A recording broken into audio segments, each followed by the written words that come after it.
I built myself a time machine in 2022. Everyone was burning up. I didn't know what to do. Siegfried Siegfield, 2019.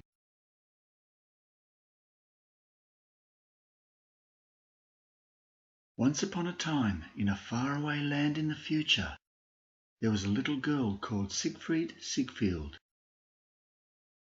Her mother called her Siggey, which she preferred, but her father insisted on calling her Siegfried.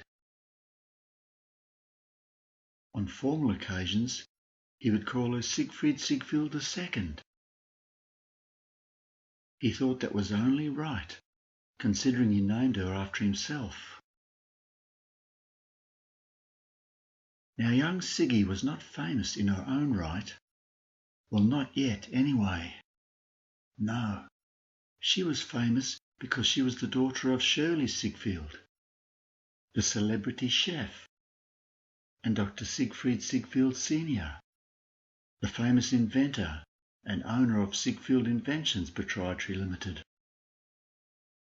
In fact, Siegfried Sr. was more famous than Gyro Gearloose and became a household name after he invented the first time machine that actually worked. Dr. Siegfried Siegfield was once a handsome man with a full head of flaming red hair. He owned a large research laboratory and employed dozens of scientists and engineers to help him develop hundreds and hundreds of inventions. Dr. Sigfield was quite eccentric and more than slightly accident-prone. Sometimes he would forget to comb his hair or put on his socks, and would arrive at work with his tie on a strange angle and his shirt hanging out. Dr. Sigfield had a slight stutter when he felt stressed or under pressure, and some of his staff thought it was all very hilarious and pretended they thought he was drunk. They had fun making up nicknames for him, names like Red Johnny, after Johnny Walker Red Label whiskey. When Dr. Sigfield was having a particularly striking bad hair day, his flaming red hair would stick up like a firelighter, and they would call him Matches, after redhead matches. And when he had a few more messy accidents in the laboratory than usual, one young wag once called him Red Adair to his face. Dr. Sigfield hated criticism. He had low self-esteem and lots of anger, and that young fellow ended up red-faced, with no more inventing and a boring cleaning job for the rest of the day.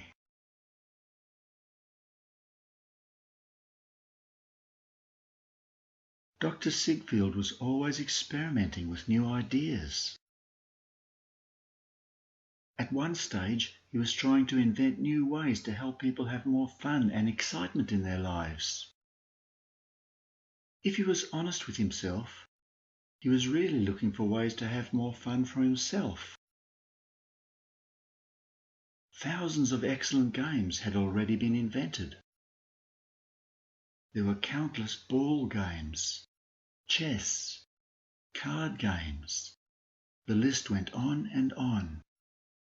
Then there were hobbies, like reading, watching movies, playing or listening to music, cooking, gardening, enjoying or creating art, dancing, hiking, walking, fishing, surfing, boating, camping, driving, bicycling, swimming, and even meditating or stretching, and so many more, too numerous to mention. Then there were social activities like meeting friends, where everyone could feel free to just talk about whatever they wanted, and if they wanted, participate in some common activity, like sharing a picnic lunch, or drinking a soft drink or tea, or coffee, or perhaps celebrate a special event with a glass of something else, if that was what they chose to do. Dr. Sigfield was no dummy. He could see that if he was going to invent a way to have more fun and earn a truckload of cash, the problem with all these countless games and hobbies and activities was that there were too many to choose from, and they catered for too many different tastes. Sigfield needed something special, something that nearly everyone would want to do.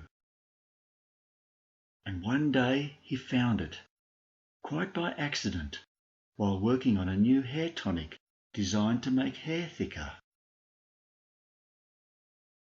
Dr. Sigfield was convinced he was going to make a fortune with this new invention. He was right, but not for the reason he thought.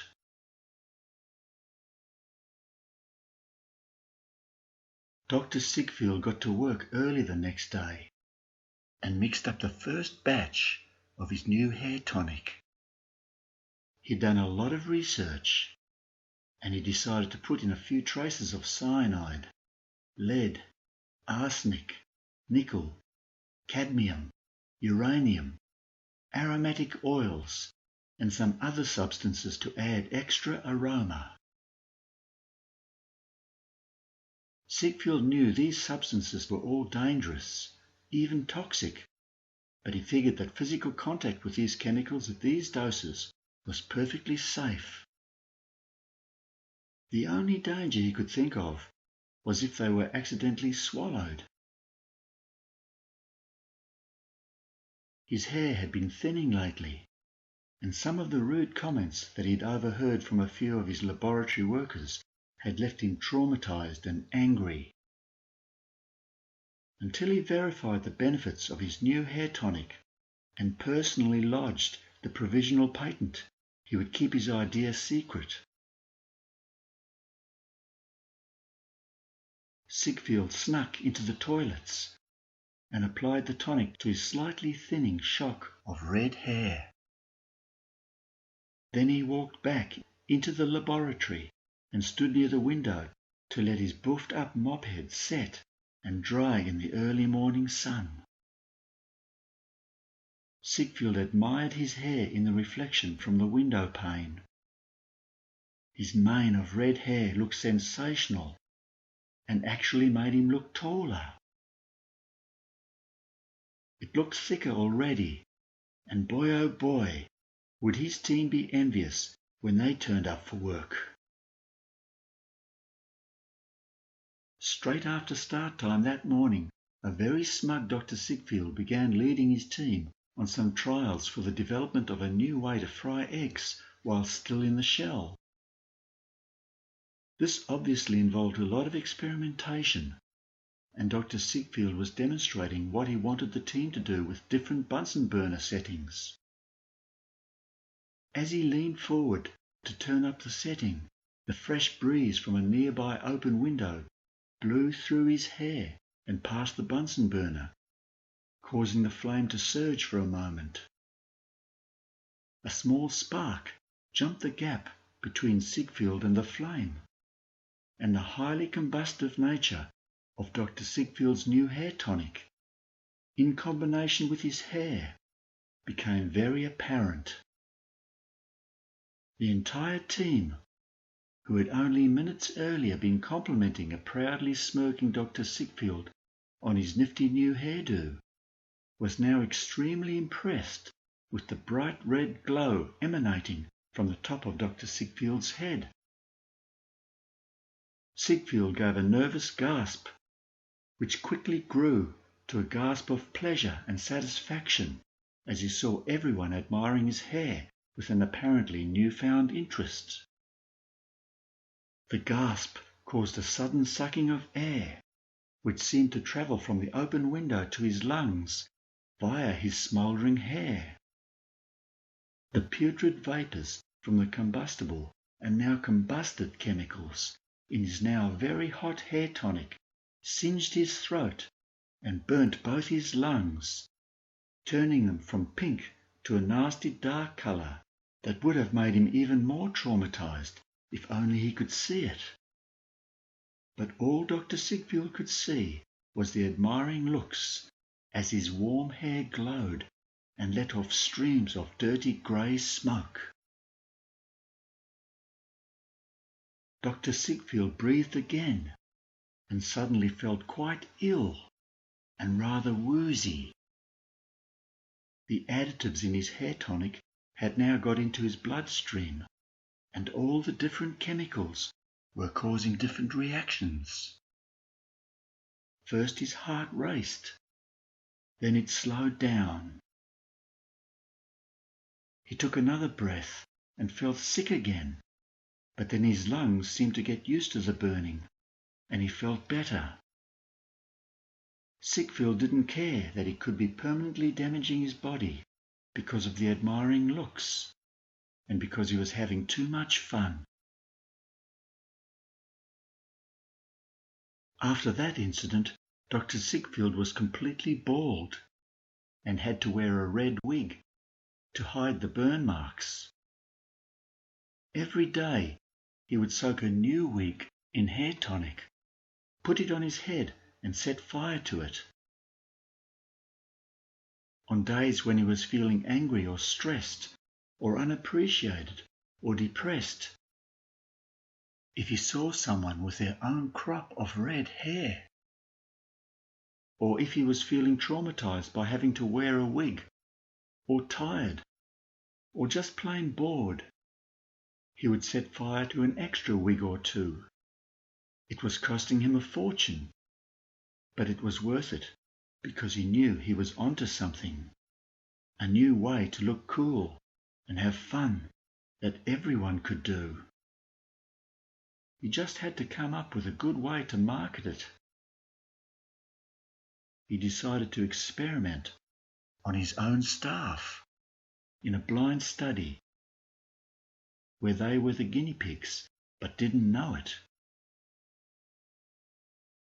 Dr. Sigfield gave every member of his team a present, a free sample of his new secret formula hair tonic. He called it a fun and cool new way to thicken your hair. Soon Sigfield Sr. had developed a dark secret that only he knew. By playing with the gas supply to the Bunsen burners, he had discovered a way to set fire to the tonic-filled hair of his staff members and then make it look like an accident. Dr. Sigfield was clever, very clever, and he always got away with it. By the time he was finished experimenting on his staff, they were all bald and burning their own wigs, and he had finally managed to invent a way to get the general population, including small children, to set fire to themselves by the millions, even billions and zillions, using a modified supercombustible hair tonic that mysteriously caught fire near any naked flame. Just as Dr. Sigfield planned, the sickening yet intoxicating fumes were sucking the tonic customers in, and they were lining up to buy more. His invention was so simple, yet so clever, that no one knew what he was up to. Even though it was very expensive, in no time at all, half the world was using it, and soon he was making more money than most nations on the planet. But one day he made a terrible mistake and accidentally set more than just his wig on fire, and his company got taken over by an international hair product conglomerate. Now it was left to young Siggey and her mother, the widow, Shirley Sigfield, to discover his secret and save the world.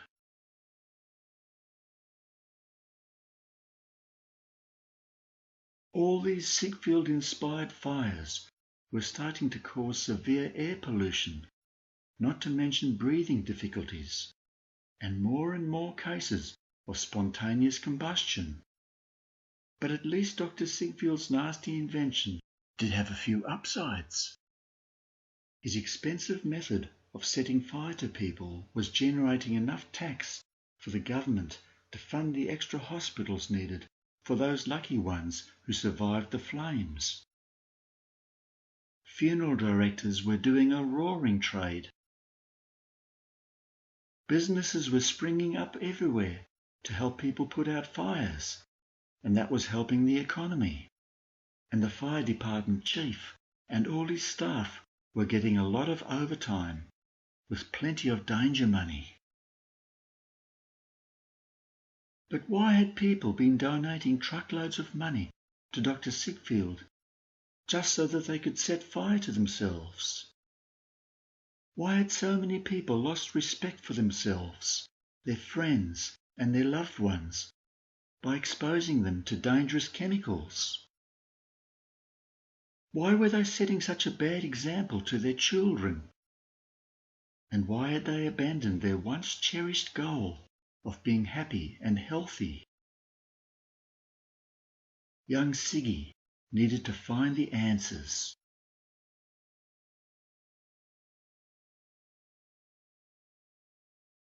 Siggey loved to collect toy fire engines and go camping and sit around roaring campfires. She wanted to be a firefighter when she grew up. The local fire department chief, Simon Fry, remembered Siggey from a talk he gave at her school. And one day in the school holidays, he invited her to come along and watch the fire crew in action and maybe get some work experience. The chief was famous for the fact that he always went to every fire personally. Siggey already had her own bright yellow firefighter outfit, including a red helmet that she got for a Christmas present. She put on the overalls and helmet and wasted no time riding her bike down to the fire station. Her timing was perfect because as she arrived, she could hear the bells ringing on two big red fire engines. About a dozen firefighters were clambering onto the trucks, some still pulling on their boots and overalls.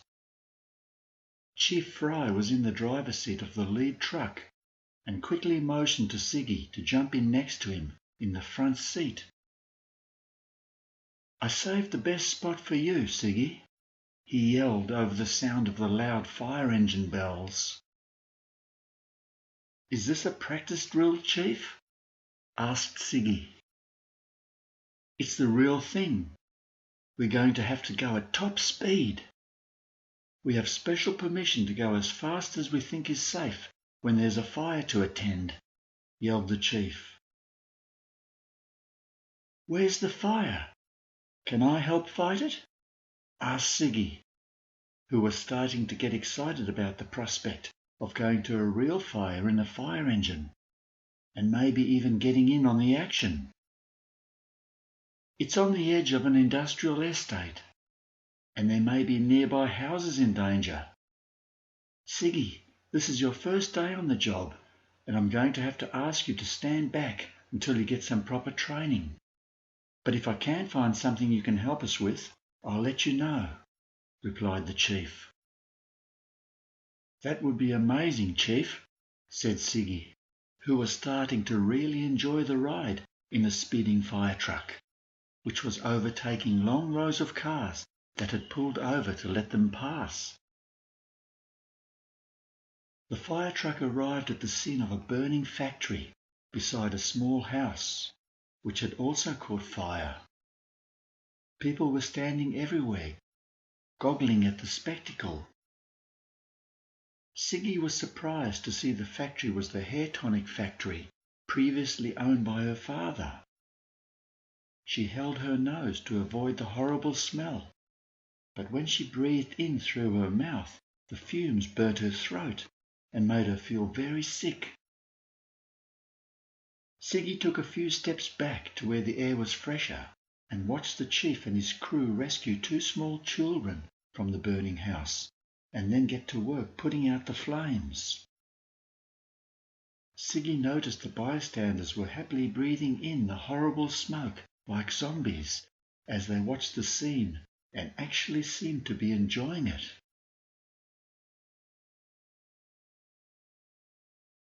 That evening, Siggey and her mother were enjoying a delicious homemade pizza and apple pie as they discussed the behaviour of the people watching the fire earlier in the day. Mrs. Sigfield had a theory that people were just bored and looking for fun. She thought they wanted something different to break the monotony of the same thing happening every day, even if it meant setting fire to themselves, because they could not think of anything better to do. "It's all about choices, Siggey," she said. "But what about the consequences?" asked Siggey. "Unfortunately, some people decide without thinking and put off worrying about consequences until later, and then sometimes it's too late," replied her mother. "We need to promote more fun things to do so people have better options to choose from. Even if they choose quickly, that would still help," said Siggey. "And when people do fun things, it brings out the best in them. They enjoy themselves without wasting money. They don't rush into mistakes, and they become more considerate and happy," said her mother. "And maybe then they will take the time to think more about the consequences," she added.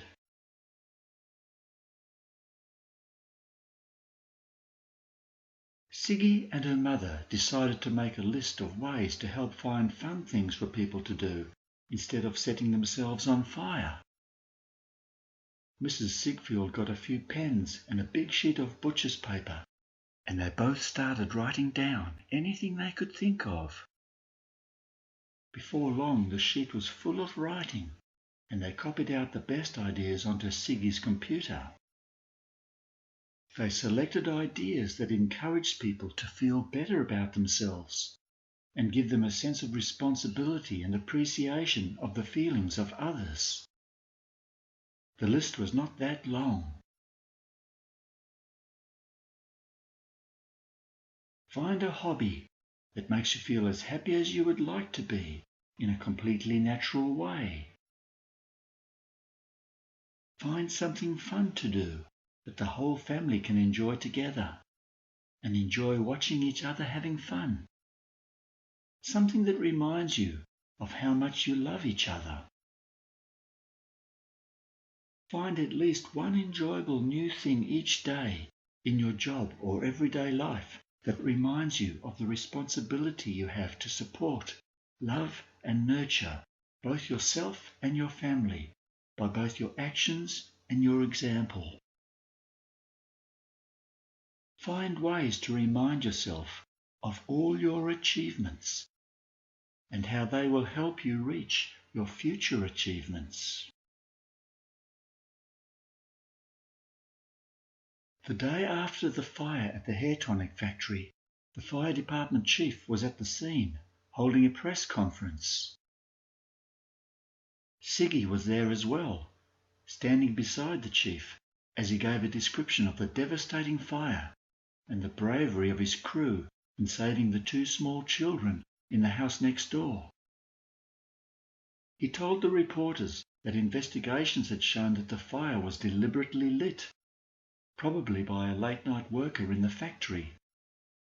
That worker was currently in hospital with suspicious burns to his scalp. The chief remarked that recently there was a strong correlation between fires and scalp burns relating to the use of Sigfield hair tonic, and he was now calling on the government to ban the advertising of this product. He then asked if there were any questions. One rather arrogant reporter from the ABC who described herself as a hard-hitting journalist, pointed at Siggey. "Your father was a greedy capitalist, and this horrible situation is all his fault. Now that you and your mother are filthy rich, what are you going to do to make amends?" "Now that's not fair," interjected the chief. "That's okay," said Siggey, looking at the rude reporter. "Thank you for your question and the opportunity to talk about this.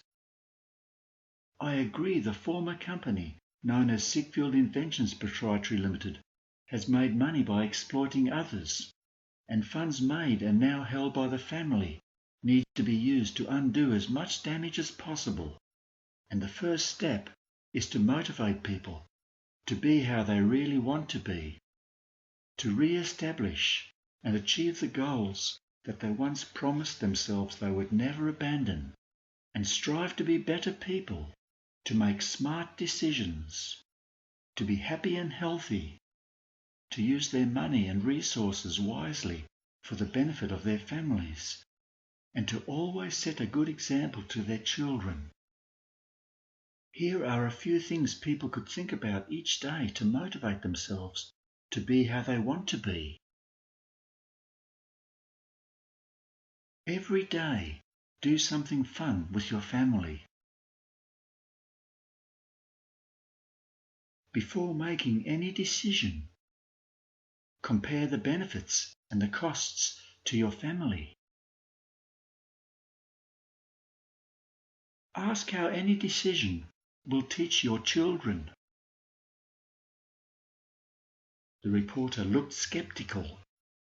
What about those people who just don't think about the consequences when they are tempted to do the wrong thing? You're right. Everybody needs to think about the consequences of their actions. My mother and I have come up with some slogans that people could put on their fridges and read each day. Setting fire to yourself sets a bad example to children. Fires harm families. Ashes can't bring up kids. This is a poem I've written to help people with their choices. Now, about deciding to not smoke your hair. If you can hear my voice, you have a choice. You can close your eyes, and if you want to say no, there are a few ways you can go, or things you can do with your hands in front of you. You can go into the state of mind of a non-hair smoker, or suddenly realize that you do not smoke your hair anymore when you open your eyes and walk out the door.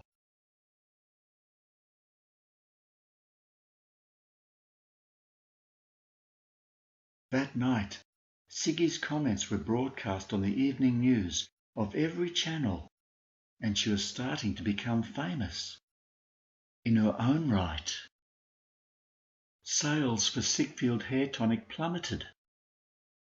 A few copycat brands tried to step into the gap in the market, but they all fizzled out when people realized that the Sigfield secret formula was missing, and there was no fun without the fire.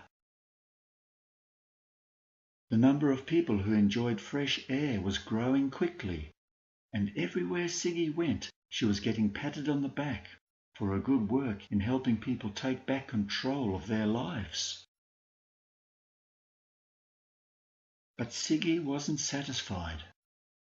She remembered the promise she made to the reporter at the press conference to undo as much damage as possible. There was still more work to do. If only I could go back and warn my father about how dangerous his hair tonic invention was going to turn out, he probably would have dropped the whole idea and spent more time developing an affordable model of his time machine, thought Siggey.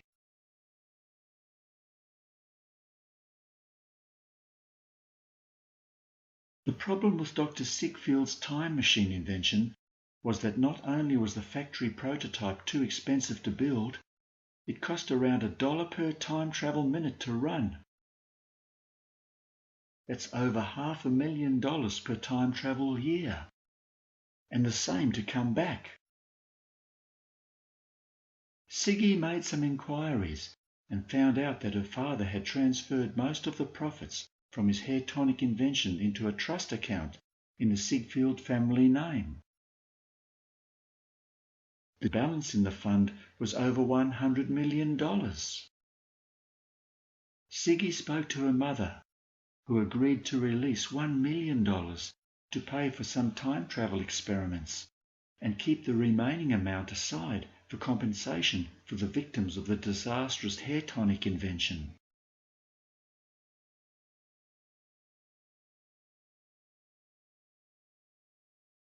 Before his fiery end, Dr. Sigfield had done nearly all his research at his fully staffed laboratory, but with his time machine invention it was different. He trusted nobody, and he kept the working model of his machine locked up and well hidden in his private garage at home. Only he had the key, but Mrs. Sigfield knew where he kept it. She found the key and gave it to Siggey. Then she ordered enough fuel for a 1-year time travel return trip and gave Siggey some last-minute advice. Listen, Siggey, this could be dangerous. Make sure you don't go too far, or you could run out of fuel on the way back and be stranded with no more fuel. It may not even have been invented yet. Don't worry, Mum, said Siggey. I'll only go back 6 months to when Dad made the first batch of hair tonic. What can go wrong? Plenty. The machine could break down, and you have no spare parts. Be careful with how fast you go, so you don't overload anything, said her mother. Why do parents worry so much? I'll be fine, said Siggey. I'll see you in a few minutes. What's the exact time, so I know when to come back to? Here, take my watch. Take the battery out, so it stops on the time you need to return, said her mother. See you soon. I'll pick up the fuel on the way, said Siggey, and with that she climbed into the machine and set the destination time. She closed her eyes and pressed the starter, and the machine suddenly disappeared. Siggey felt a little strange as she opened her eyes and blinked. The garage seemed a little brighter, and her mother was missing. The air felt a lot warmer, and she took off her jacket and climbed out of the machine and headed for the kitchen. Her mother was cooking a batch of her famous Easter hot cross buns. Why are you cooking hot cross buns in October? Asked Siggey. It's April, not October. And more to the point, why aren't you in school where I dropped you off this morning? And why aren't you wearing your school clothes? Demanded her mother. Mum, it's a long story. Can you give me a lift into town? There's something important I need to discuss with Dad. Okay, young lady. But then I want you straight back to school, understand? Said Mrs. Sigfield. I promise I won't miss any classes, even if I have to use Dad's time machine, said Siggey with a smile. Why do I get the impression you're up to something? Said her mother.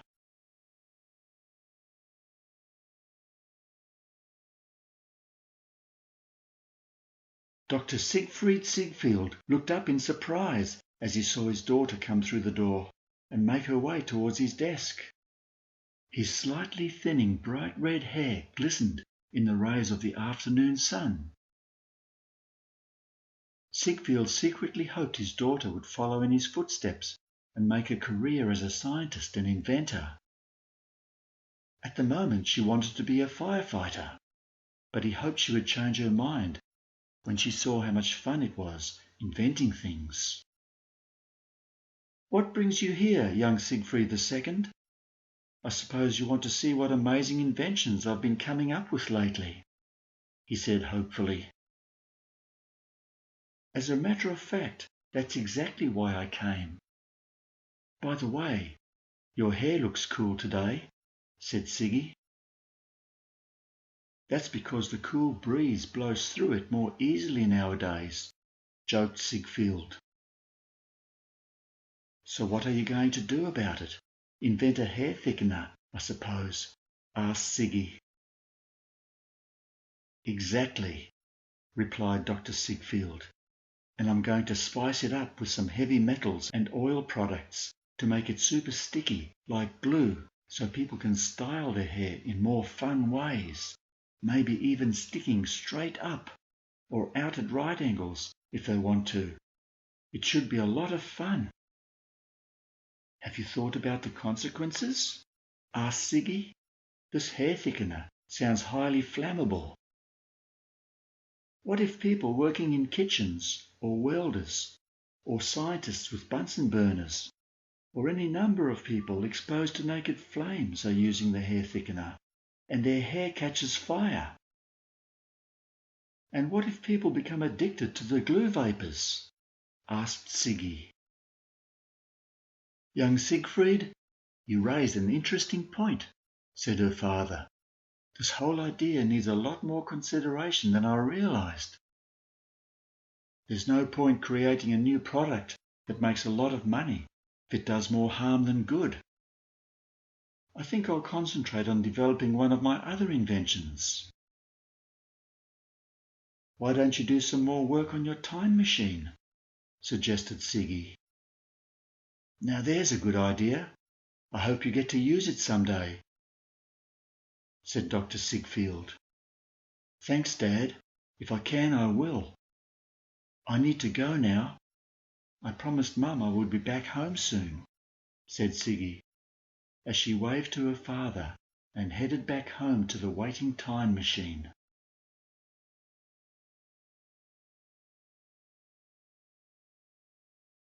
Mrs. Sigfield blinked and looked again. She must have imagined that the time machine had disappeared, because it was still there, in exactly the same place. And Siggey was still sitting behind the controls, but this time she didn't have her jacket on. Siggey climbed out of the machine, put on her jacket, and remarked, "Did Dad tell you it was okay for me to use the time machine?" "I can't see the problem," replied her mother. "There are time machines in every house in the country, and this one is well overdue for replacement anyway."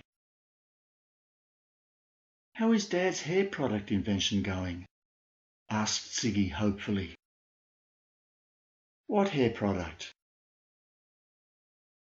"Maybe you should ask him when he gets home from work. He should be here in a few minutes."